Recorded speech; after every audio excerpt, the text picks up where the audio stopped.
The morning sky of New Terra blazed like molten copper when the first ship appeared. Hee-Jin was tending her vegetable garden outside the main settlement when she noticed the strange shimmer high above the clouds. At first, she thought it might be another supply transport from Earth, but something felt wrong. The shimmer grew larger, more defined, until she could make out the sleek outline of something that definitely wasn't human-made. "Heun-su," she called to her neighbor, who was fixing his solar panels on the roof nearby. "Look up there." Within minutes, the entire colony of New Terra was staring at the sky as more ships materialized out of nowhere. They descended like liquid mercury given form, their surfaces reflecting the amber sunlight in ways that hurt to look at directly. The vessels moved with impossible grace, defying every law of physics the colonists understood. Commander Hyun-woo. Park was in the middle of his morning briefing when his communications officer burst through the door. "Sir, we have multiple unknown contacts approaching the colony. They're not responding to our hail attempts." Hyun-woo rushed to the observation deck of the main habitat dome, where dozens of colonists had already gathered. Through the reinforced transparent aluminum windows, he watched as the alien fleet arranged itself in perfect geometric formation above their small settlement. The ships were beautiful in an alien way, their hulls seeming to shift between silver and gold as they caught the light. Then the voice came through every speaker in the colony at once. "Primitive chemical propulsion detected. Analysis confirms basic metallic construction and fossil fuel dependency. These creatures barely qualify as sentient life." The translation was perfect, emotionless, and utterly dismissive. Dr. Ji-Hai Kim, who had been studying xenolinguistics in preparation for potential first contact scenarios, felt her heart sink. This wasn't the peaceful meeting humanity had always hoped for. "Chemical rockets?" muttered Chang Min, one of the colony's engineers. "We've been using fusion drives for the past 15 years. But Ji-Hai realized the aliens probably saw even their most advanced technology as laughably primitive. The ships hovering above them showed no visible means of propulsion, no exhaust, no energy signatures their sensors could detect. They simply existed in space, as if the concept of gravity was merely a suggestion. The first shuttle to land was smaller than the main ships, but no less impressive. It touched down in the colony's central square with complete silence, its surface rippling like disturbed water before solidifying into a perfect oval. When the hull opened, it didn't slide or hinge. It simply ceased to exist in that spot, creating a doorway that seemed to lead into crystalline corridors lit by their own inner fire. The beings that emerged made Ji-Hai gasp.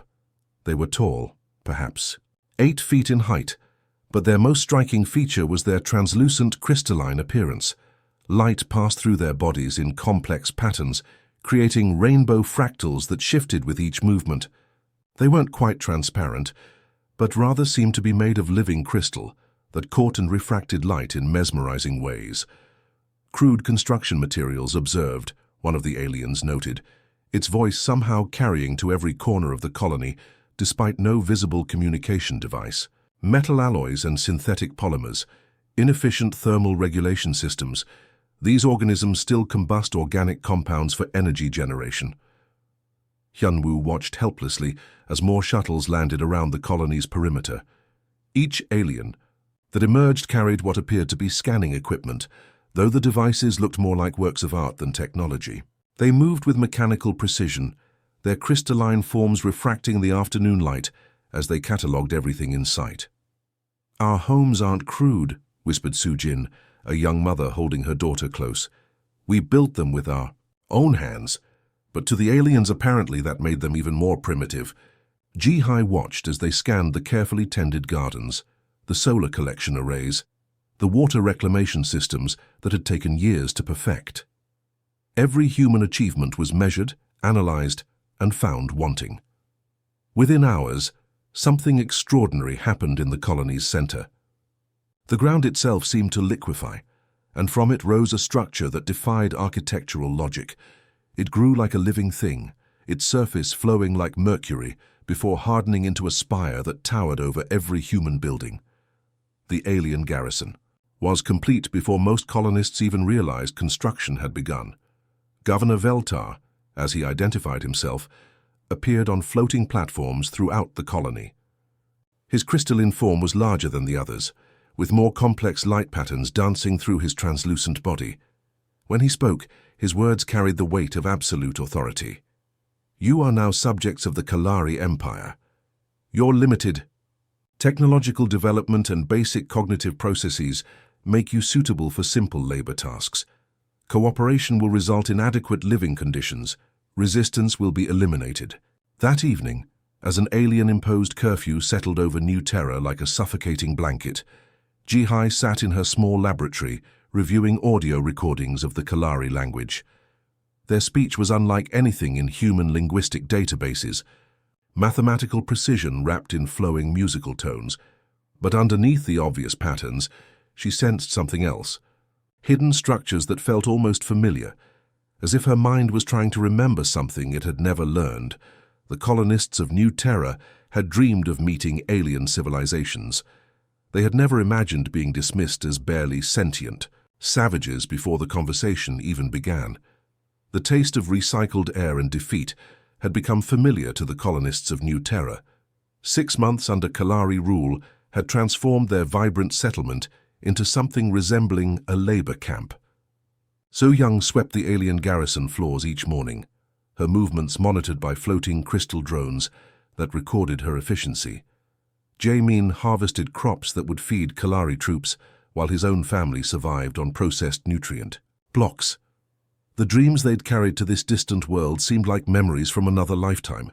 Deep beneath the colony, in the abandoned mining tunnels that the Kalari had deemed worthless, Dr. Minho Lee hunched over jury-rigged equipment in his hidden sanctuary. The former communications officer had been relegated to basic maintenance duties by their crystalline overlords, but they hadn't bothered to confiscate his personal research gear. After all, what could primitives possibly discover that would interest an advanced civilization? The signal started as a whisper among the cosmic static. Minho almost missed it entirely, distracted by the tedious work of monitoring Kalari communications for any hint of when more supply ships might arrive. But there it was, a faint mathematical pattern threading through the background noise of deep space.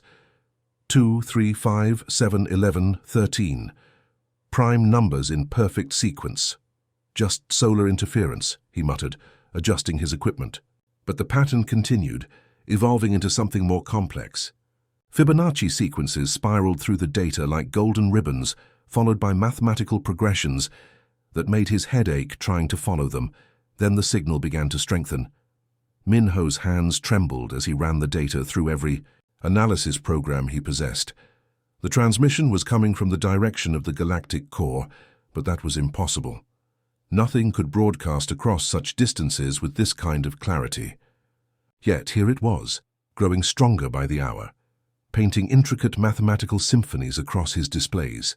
He activated his encrypted communicator, a device cobbled together from salvaged colony equipment that he prayed the Kalari monitoring systems couldn't detect.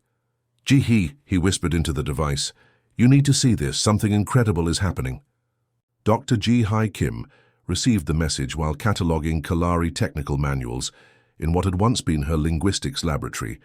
The aliens had redesignated it as Linguistic Compliance Station 7, a sterile name that stripped away years of passionate research into xenolinguistic theory. Now she spent her days translating maintenance schedules and efficiency reports, her expertise reduced to clerical work. But when Minho's data package arrived through their hidden network, Jihai felt her pulse quicken for the first time in months. The mathematical patterns were unlike anything in human databases, yet they possessed an organic quality that artificial signals lacked. This wasn't random cosmic noise. It was communication. "It's a language," she breathed, cross-referencing the patterns with linguistic samples she'd secretly recorded from Kalari communications. But not like anything we've encountered before. The transmission seemed to pulse with its own rhythm, mathematical concepts flowing like poetry. Jihai found herself unconsciously tapping her fingers to match the signal's cadence, as if her human brain was trying to synchronize with something vast and ancient calling from the galaxy's heart. Above ground, something extraordinary was happening at the Kalari garrison.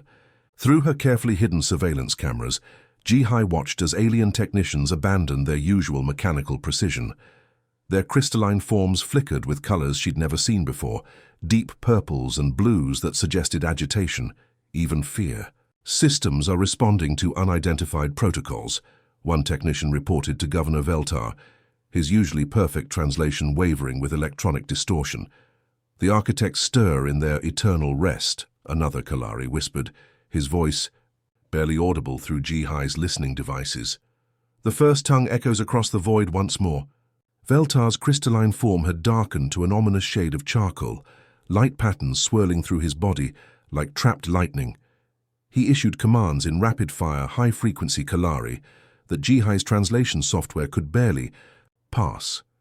She caught fragments that made her blood run cold. Ancient protocols engaged, immediate containment procedures, and most frightening of all, the Great Awakening has begun.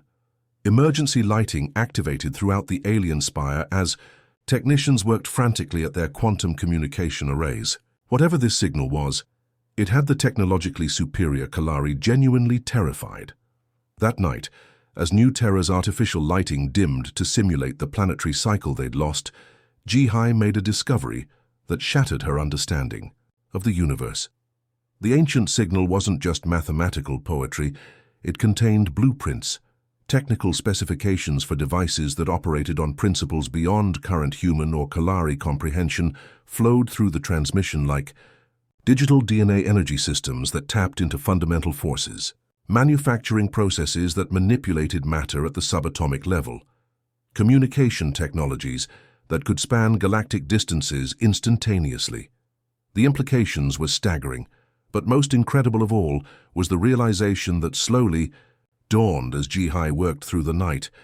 Her human mind, dismissed by the Kalari as primitive and limited, could parse meanings in the ancient signal that even their advanced quantum computers couldn't process. Where Kalari logic demanded rigid mathematical structure, the ancient language flowed like human creativity, embedding multiple meanings within single concepts. The signal seemed to respond to human thought patterns, growing clearer and more detailed as Ji-Hai's understanding deepened. It was as if whatever intelligence had sent this message across impossible distances had designed it specifically for minds like hers. As dawn approached over New Terra, Ji-Hai sat surrounded by printouts of impossible technologies, her human brain somehow uniquely equipped to understand the language of gods that had the mighty Kalari Empire trembling in fear. The weeks that followed felt like living two different lives. During the day, Ji-Hai dutifully translated Kalari maintenance reports and efficiency schedules, her fingers moving across the alien interface while her mind wandered to far more important matters. The crystalline overseers never suspected that their primitive human translator was simultaneously decoding the most advanced communication system the galaxy had ever seen. Every night brought new revelations. The ancient signal had begun evolving, growing more sophisticated as if responding to Ji-Hai's increasing understanding. What started as mathematical sequences had blossomed into something resembling a vast digital consciousness reaching across space to make contact. The signal pulsed with organic rhythms that reminded her of human heartbeats, yet contained information densities that should have been impossible to process. "Look at this," Ji-Hai whispered to Min-Ho during one of their secret meetings in the abandoned mining tunnels. She projected holographic displays of the signal's latest patterns onto the rough stone walls. "Yesterday it was teaching me basic energy manipulation principles. Today it's showing me how to fold space-time." Min-Ho stared at the swirling mathematical poetry dancing in the air between them. "How are you even understanding this? I've been studying the same data and it just looks like cosmic noise to me." Ji-Hai paused, trying to find words for something that felt more intuitive than logical. "The human brain isn't just a computer like theirs," she said, gesturing toward the surface where Kalari drones patrolled. "We dream, we imagine, we see, faces in clouds and stories in stars. What they call primitive thinking might be exactly what this signal was designed to work with." The breakthrough that changed everything came during what should have been a routine morning of translating Kalari technical manuals. Ji-Hai was processing specifications for their quantum communication arrays, when she noticed something that made her hands freeze over the controls. The underlying structure of the Kalari language shared fundamental patterns with the ancient signal, but where Kalari communication followed rigid mathematical rules, the ancient language flowed like music. It was poetry written in physics, art expressed through engineering principles. It's not just communication, she realized, her voice echoing in the empty laboratory. It's instruction. Something out there is teaching us, preparing us for something incredible. The signal contained blueprints that made Kalari technology look like stone tools, matter compilers that could rearrange atomic structures to create anything imaginable, energy sources that tapped directly into the quantum vacuum, drawing power from the very fabric of reality. Most intriguingly, communication. Arrays that could interface with automated systems spread across the galaxy. But the most amazing discovery was yet to come. As Jihai studied the technical specifications hidden within the signal, she realized they were written for human-level technology, not the advanced systems the Kalari possessed, but the primitive equipment that New Terra's colonists had brought from Earth. She immediately sent encrypted data packets to Dr. Shongjin Choi, who had been the colony's head of engineering before being reduced to fixing alien air recyclers. His response came back within hours, filled with barely contained excitement. "These blueprints are genius," his message read. "Whoever sent this knows exactly what we're capable of building. They're using our own technology as building blocks for something far beyond what we thought possible. The fusion reactors, the quantum processors, even our basic fabrication units, they're all components in a larger design." Above ground, the Kalari garrison had become a hive of frantic activity. Through her hidden cameras, Jihai watched as Governor Veltar convened emergency meetings with his senior staff. Their crystalline forms flickered through color spectrums she'd learned to associate with extreme agitation, deep reds and angry oranges that pulsed like warning lights. "The signal grows stronger each day," one technician reported, his translated voice tight with concern. "Our quantum arrays are detecting response patterns that suggest active interpretation." Veltar's form darkened to nearly black, light patterns swirling through his body like trapped storms. Impossible. The savages lack the cognitive capacity to comprehend architect communications. Their primitive neural pathways could never process the first tongue. But another technician stepped forward, his crystalline body shimmering with nervous energy. "Governor, we're detecting construction activity in the abandoned mining sectors. Basic materials are being redirected. Energy usage patterns have changed. The humans may be attempting to build something." The color that flashed through Veltar's form was unlike anything Jihai had seen before, a deep purple that seemed to absorb light rather than refract it. "The savages cannot be permitted to access architect technology," he declared, his voice carrying harmonics that made the recording equipment vibrate. "Their primitive minds would corrupt the sacred systems, begin immediate containment protocols." But Jihai was already 3 steps ahead. Working from the ancient blueprints, she had decoded instructions for building a response beacon, using nothing more than salvaged colony equipment and basic human engineering principles. The irony was delicious. The same savage technology the Kalari dismissed was exactly what the ancient signal required. Solar panels salvaged from disabled habitation domes could provide power. Quantum processors from colony computers could handle the complex calculations. Even the basic fabrication units used to build replacement parts contained everything needed to construct components for the response device. As Jihai worked through the night, surrounded by holographic displays showing impossible technologies, she felt a profound sense of destiny settling over her shoulders. Somewhere in the galactic core, an ancient intelligence was reaching across impossible distances to make contact with humanity. And for reasons she was only beginning to understand, human minds were uniquely suited to hear its call. The Kalari had conquered 47 worlds with their superior technology and rigid logic, but they had never encountered anything like human creativity, human intuition, human dreams made manifest in quantum mathematics and crystalline poetry. The abandoned geothermal plant beneath New Terra had become humanity's most important construction site. though the Kalari above ground remained completely unaware. In the depths where steam pipes once carried energy to the surface, Dr. Seung-Jin Choi worked by the light of salvaged LED arrays, his hands moving with the precision of a master craftsman following divine inspiration. The response beacon grew, piece by piece, each component more impossible than the last. Quantum processors salvaged from colony computers were rewired according to specifications that shouldn't have worked, yet somehow created processing matrices that hummed with barely contained power. Solar panels stripped from disabled habitat domes were reconfigured into energy collectors that seemed to draw power from dimensions beyond normal space. This shouldn't be possible, Seung-Jin muttered for the 100th time, connecting crystalline memory cores that he'd grown following instructions from the ancient signal. The techniques were beyond human science, yet somehow perfectly suited to human intuition.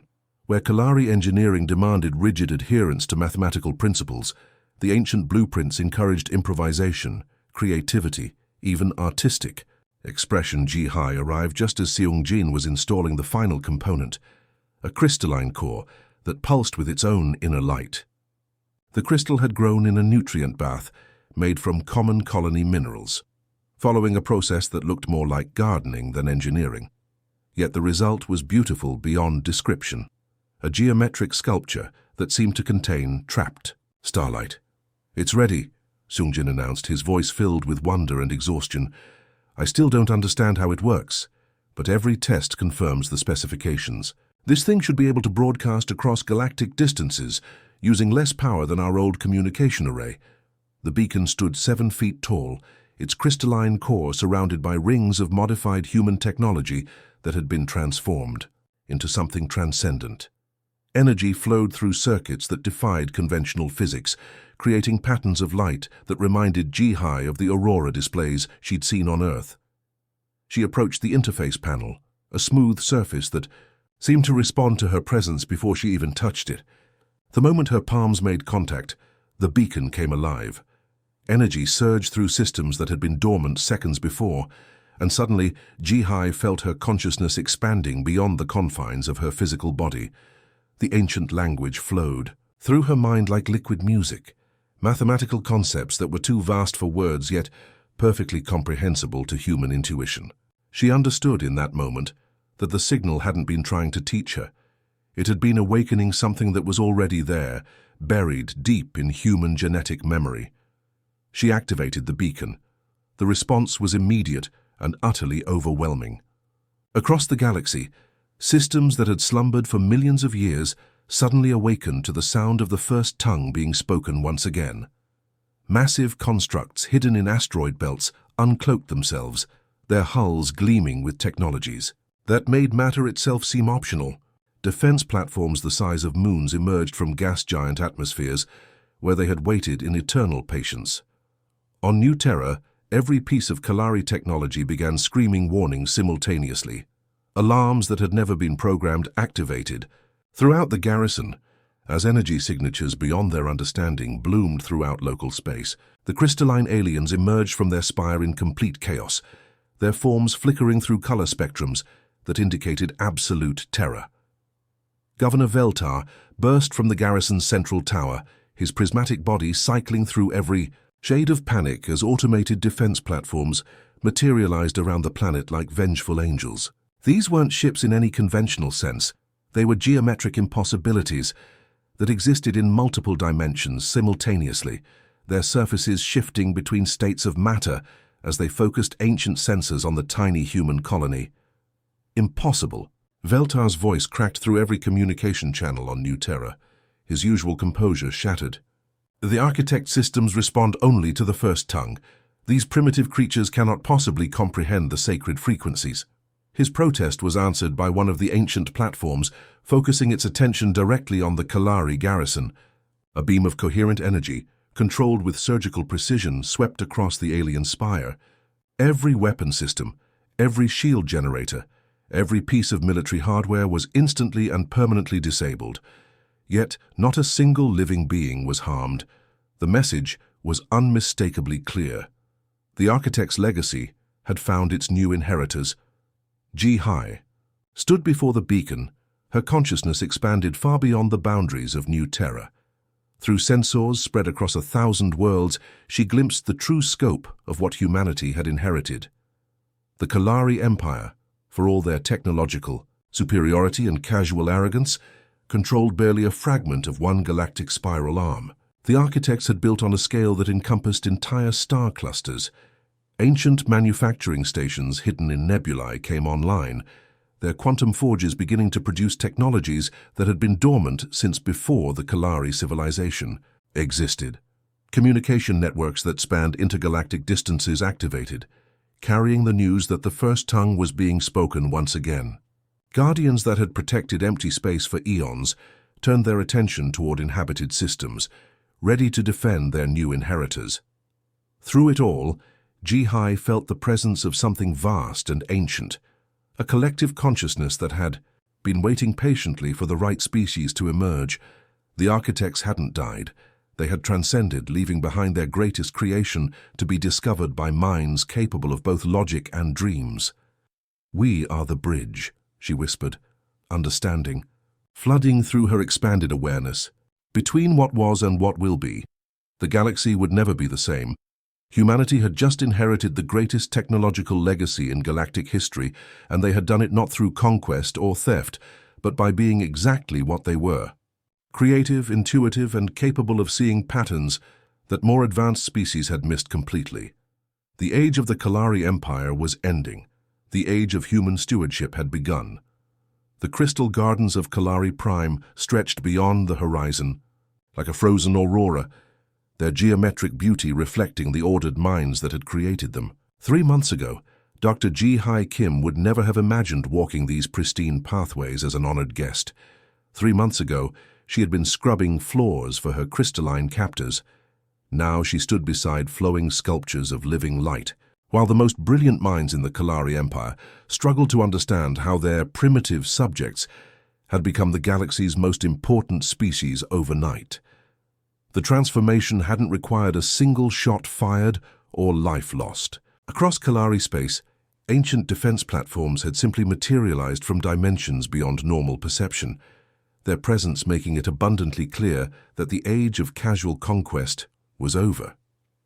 Fleets that had terrorized dozens of worlds found themselves surrounded by guardians that had waited eons for this moment.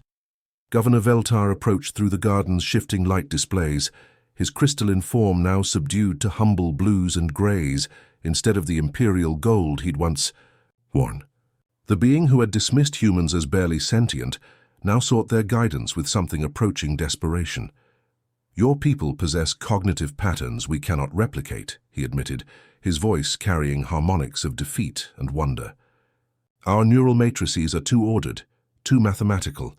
We cannot dream as you dream, cannot see patterns in chaos the way your minds do." Ji-Hai watched as a group of Kalari scientists worked frantically at an architect interface nearby. Their crystalline forms flickered with frustration as they attempted to access systems that had responded instantly to human touch. Despite their advanced quantum computers and perfect logical processes, they couldn't parse the multi-layered meanings embedded in ancient technology. "The architects didn't just leave behind machines," Ji-Hai explained, her words translated into harmonics the Kalari could understand. "They left behind puzzles, riddles that required a specific type of consciousness to solve. Humans weren't chosen because we were technologically advanced. We were chosen because we remained curious, creative, gloriously unpredictable." She gestured to where a human technician named Jun-Ho was effortlessly operating an architect medical scanner. His intuitive understanding, allowing him to perform procedures that Kalari doctors couldn't comprehend despite centuries of study. The ancient systems responded to human creativity like instruments in the hands of master musicians. Meanwhile, across the galaxy, Ambassador Dong-Hyun Park found himself in the surreal position of representing humanity in negotiations with species that had previously dismissed his kind as barely evolved primates. The former colony administrator now sat at conference tables with beings who commanded fleets of starships, his every word carrying the weight of architect authority. "The irony is delicious," he had confided to Jihai during their last encrypted communication. The same intuitive thinking that made us seem primitive to them is exactly what makes us indispensable now. Every species in this sector is sending delegations, hoping to earn humanity's favor and gain access to architect technology. The ancient systems offered wonders beyond imagination, medical technologies that could extend lifespans indefinitely while maintaining perfect health, environmental processes that could terraform dead worlds in decades instead of millennia, manufacturing systems that could construct anything from pure energy, communication networks that spanned not just the galaxy, but reached into neighboring galactic clusters. But every piece of architect technology carried the same requirement: it would only respond to human operators. The Seraphim Confederation had sent their greatest philosophers. The Quantum Collective offered their most advanced artificial intelligences. The Crystalline Union provided their perfect mathematical minds. None could interface with even the simplest architect systems. Only human consciousness, with its chaotic blend of logic and intuition, could unlock the ancient legacy. As Jihai prepared to return to New Terra, now designated as humanity's first official diplomatic world, she reflected on the incredible journey from conquest to cooperation. The Kalari still controlled their empire, but they did so now as partners rather than overlords. Treaties were being drafted, technology exchanges negotiated, and research partnerships established. New Terra itself had transformed beyond recognition. The small colony that had struggled to grow vegetables was now home to the galaxy's most important research facilities. Architect manufacturing stations had appeared in the outer system, producing technologies that made faster-than-light travel look primitive. Human operators worked alongside alien scientists, bridging the gap between ancient wisdom and modern understanding. Standing in her old laboratory, now expanded into a vast center for xenolinguistic research, Jihai placed her hand on the response beacon that had changed everything. The device hummed with constant activity as thousands of human operators across dozens of worlds learned to speak the language of gods. Each day brought new discoveries, new wonders unlocked by human minds willing to think beyond conventional boundaries. Through the Architect Communication Network, she could sense the presence of other human communities scattered across the galaxy. Former prisoners and slaves were now becoming teachers and guides. Children who had grown up under alien rule were learning to operate technologies that their captors couldn't even understand. "We were never savages," Jihai said softly to the beacon. Her words carried across impossible distances by architect communication arrays. "We were inheritors waiting for our inheritance." The galaxy had called them primitive, but primitives don't dream of exploring distant stars. They don't look at impossible problems and find creative solutions through pure determination. They don't take ancient wisdom and breathe new life into it through imagination and wonder. Humanity had found its place among the stars not through conquest or superior firepower, but through understanding and curiosity. They had proven that true intelligence wasn't measured by the sophistication of one's tools or the rigidity of one's logic, but by the willingness to learn, to grow, and to preserve the legacy of those who came before. The architects were gone, transcended beyond physical existence millions of years ago.